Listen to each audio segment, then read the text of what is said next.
एक बार एक प्रसिद्ध महात्मा के पास एक व्यक्ति आता है और उनसे कहता है कि महात्मन, मुझे आपसे एक प्रश्न पूछना है। महात्मा ने कहा, पूछो, क्या प्रश्न है तुम्हारा? व्यक्ति ने कहा कि महात्मा, हम सब लोगों के पास 2 हाथ, 2 पैर और 24 ही घंटे हैं, तो फिर ऐसा क्यों होता है कि कुछ लोग सफल हो जाते हैं और कुछ लोग बस सफलता की चाहत लिए ही इस दुनिया को अलविदा कह देते हैं? आखिर क्या फर्क है इन दोनों प्रकार के लोगों में? व्यक्ति के प्रश्न को सुनने के बाद महात्मा मुस्कुराए और बोले कि सफल और असफल व्यक्ति में केवल एक ही चीज का फर्क होता है और वो है उनकी आदतें। तुम हर रोज क्या चुनते हो, इसी से निश्चित होता है कि तुम क्या बनोगे। अगर तुम आराम, आलस्य और छोटे मोटे कामों को चुनते हो तो असफलता निश्चित है, लेकिन अगर तुम रोज अनुशासन, मेहनत, लगन और चुनौती को चुनते हो तो तुम्हारी सफलता भी निश्चित है। लेकिन दुर्भाग्य से ज्यादातर लोग अनजाने में ही अपने आसपास के माहौल, माता पिता और लोगों की वजह से ऐसी आदतों और दिनचर्या के साथ बड़े हुए हैं जो उन्हें सफल होने से रोकती है और उन्हें वैसा इंसान बनने नहीं देती जैसा वो बनना चाहते हैं। ज्यादातर लोग सिर्फ खाने, पहनने, घूमने फिरने और छोटे मोटे कामों के बारे में ही सोच पाते हैं और फिर मर जाते हैं, क्योंकि वो लोग बस ये ही चीजें देखते हुए बड़े हुए हैं। ऐसे लोगों की जिंदगी में चमत्कार तभी हो सकता है जब वो अपनी सोच, अपनी दिनचर्या और अपनी रोज की आदतों में बदलाव लाएं। फिर व्यक्ति ने कहा कि महात्मन, अभी आपने आदतों के महत्व के बारे में बात करी, तो क्या आप मुझे 5 ऐसी आदतें बता सकते हैं जिनको अगर मैं अपना लूं तो ना मैं केवल आर्थिक रूप से सफल बनूं बल्कि मैं शारीरिक और मानसिक रूप से भी सफल बन सकूं, समाज में मेरी इज्जत हो, लोग मेरे काम से प्रेरणा ले और आने वाली पीढ़ी के लिए मैं एक उदाहरण बन सकूं। महात्मा ने कहा, क्यों नहीं, आज मैं तुम्हें जिन 5 आदतों के बारे में बताऊंगा उनका असर तुम्हें एकदम नहीं दिखेगा, लेकिन अगर तुम इन 5 आदतों को अपने जीवन का हिस्सा बना लेते हो तो तुम दुनिया के 99% लोगों से हमेशा आगे रहोगे और सफलता तुम्हारे कदम चूमेगी। फिर महात्मा ने बताया कि जो पहली आदत है वो है कि तुम अपनी सुबह का नियंत्रण अपने हाथों में लो, क्योंकि हर सुबह हमारे पास 2 विकल्प होते हैं, या तो हम बस सोते हुए सपने देखते रहें या फिर उन सपनों को पूरा करने के लिए सुबह जल्दी उठ के मेहनत करें। लेकिन दुर्भाग्य से ज्यादातर लोग पहला विकल्प ही चुनते हैं और खुद को बिस्तर के आराम से निकलने ही नहीं देते, और जब ये देर से सो के भी उठते हैं तो उसके बाद भी अपनी सुबह का बचा हुआ समय फालतू के कामों जैसे इधर उधर घूमना, दोस्तों और परिवार वालों के साथ गप्पे मारने में ही निकाल देते हैं, और ये ही एक असफल व्यक्ति की पहली निशानी है। लेकिन अगर तुम सफल होना चाहते हो तो सुबह जल्दी उठ के शुरू के 2 घंटे अपने ऊपर लगाओ। कम से कम 20 मिनट एकांत में पैदल घूमने के लिए जाओ। ऐसा करने से तुम्हारे दिमाग में नए और सकारात्मक विचार आएंगे। उसके बाद 20 मिनट का ध्यान करो, ये तुम्हें दिन भर शांत रखेगा। कम से कम 30 मिनट रोज व्यायाम करो, इससे तुम्हारा शरीर ताकतवर और ऊर्जावान बनेगा। ये तुम्हारे आत्मविश्वास को भी बढ़ाता है। रोज सुबह 15 मिनट सूरज की रोशनी अपने शरीर पर पड़ने दो, क्योंकि ऐसा करना तुम्हें निरोगी रखने के साथ साथ तुम्हारी निराशा भरी मानसिकता को कम कर तुम्हारे अंदर आशा और उम्मीद बढ़ाता है।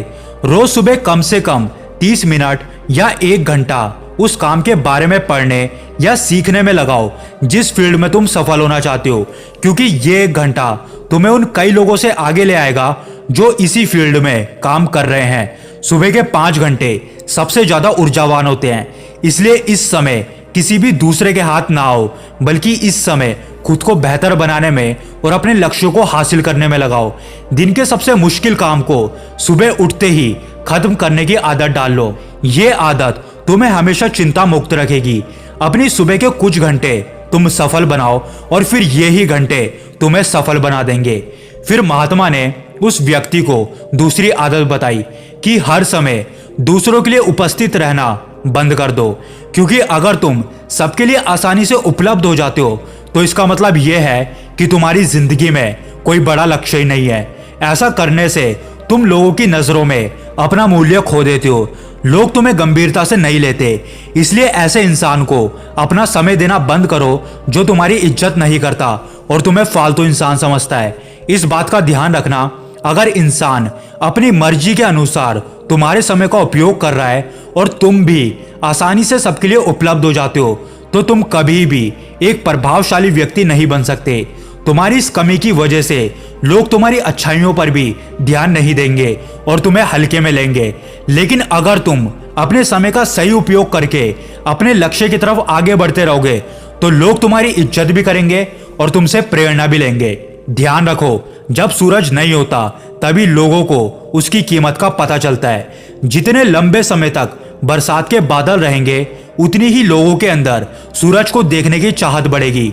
गर्मी में ज्यादा धूप के कारण जिस सूरज को लोग नापसंद करते हैं, सर्दी और बरसात के मौसम में लोग उसी सूरज का इंतजार भी करते हैं। लेकिन तुम्हें सिर्फ लोगों को दिखाने के लिए अपनी उपस्थिति को कम नहीं करना है, बल्कि तुम्हें अपनी उपस्थिति को कम तब करना है जब तुम अपने समय की कदर करते हो और अपने समय को लेकर गंभीर हो।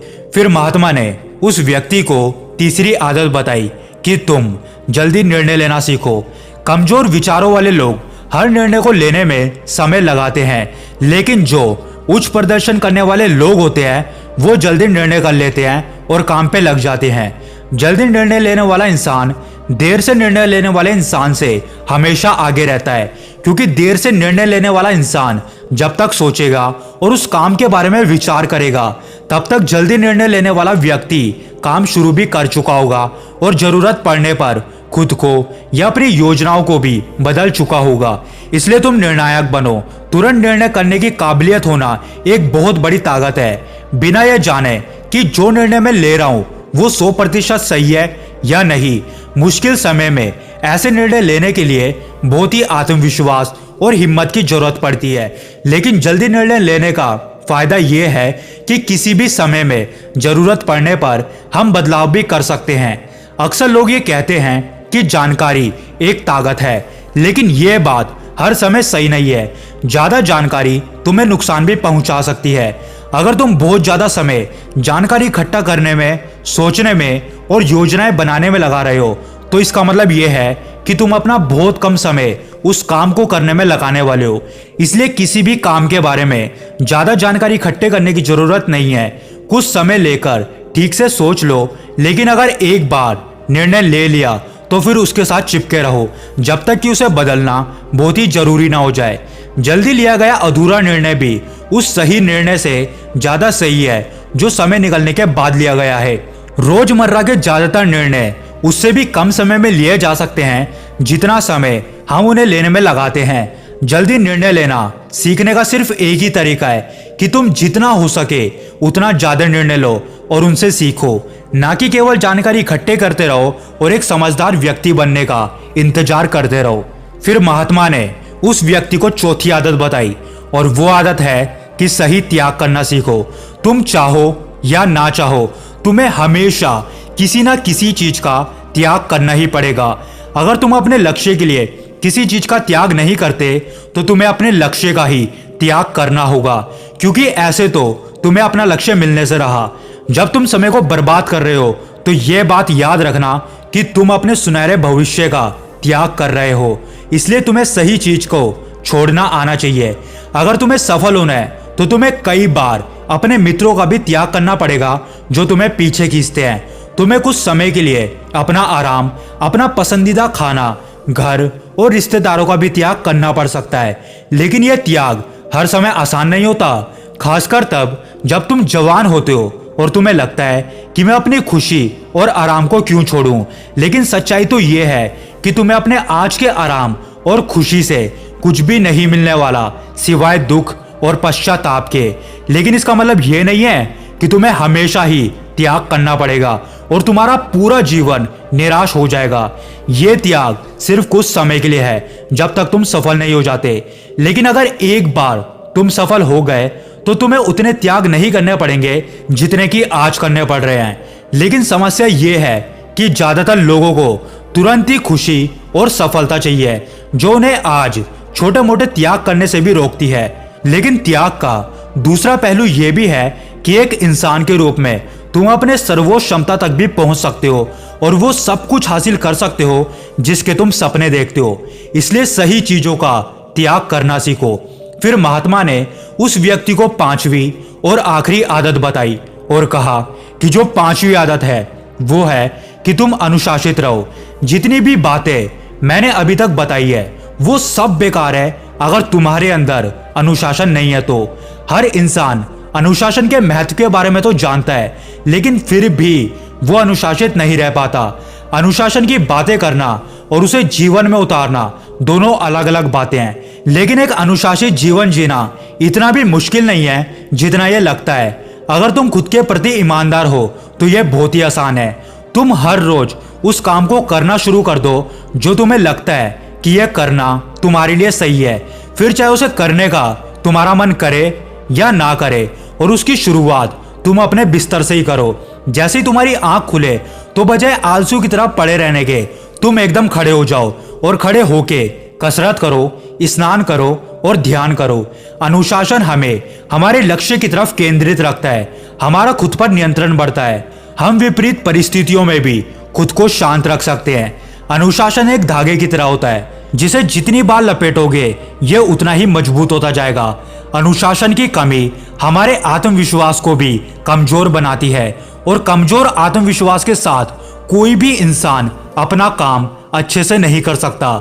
इसलिए अपने अंदर की कमजोरियों के साथ लड़ते हुए रोज अपने अनुशासन को मजबूत करते चले जाओ, क्योंकि अनुशासन के द्वारा ही दूसरी और भी आदतों का हम अपनी सफलता के लिए उपयोग कर सकते हैं। दोस्तों, इस कहानी को सुन के बस जाना नहीं है, बल्कि इन आदतों को अपने अंदर उतारना है, ताकि आप भी एक सफल व्यक्ति बन सको।